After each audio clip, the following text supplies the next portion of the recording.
Valtiovarainministerin ominaisuudessa niin hallitusohjelman tärkein tehtävä on lähteä nyt panemaan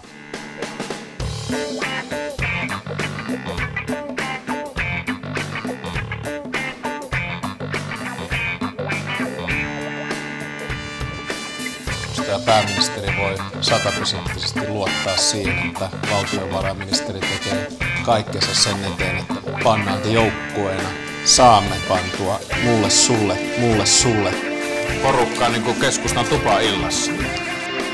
Tähän on tultu ja olen hyvin iloinen siitä, että tähän on tultu loppuun saakka.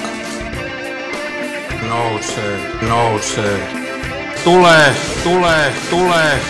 Pano. Kaikki sitoutuvat viemään tämän omiin elimiinsä ja minä teen sen tänään.